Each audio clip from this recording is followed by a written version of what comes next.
Magandang gabi mga kababayan. Ibibigay ko lang po yung update sa inyo ngayon na para mabilis lang tayo. Pinirmahan na daw po ang bill, yung enrolled bill na nagpapalawig ng termino ng mga barangay officials, at ito po ay nakatakda sa November 2, 2026. Mabilisan lang kasi itong relay ko sa inyo ngayon. At syempre bukas pa rin na meron pa rin po tayong i-update kasi sa mga balita at kahit sa YT, wala pa pong update yung mga talagang mga source para ibigay o ihatid yung update dito sa enrolled bill na ito. At sabi nga, pinirmahan na nga, kanina ko lang din na nalaman para i-deliver sa inyo yung pinaka-update na ito. So, hindi lang yan dyan magtatapos.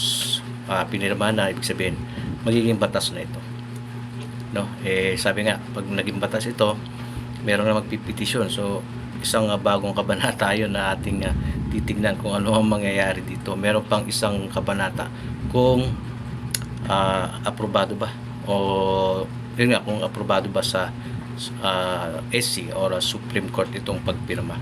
Tatanungin lang naman niya kung ano ang nilalaman ng batas. At syempre magpipetisyon, sasabihin niya kung bakit niya pinipetisyon ang isang batas na ito. So tumama tayo dun sa forecast na yun na malapit sa pirma at napirmahan na.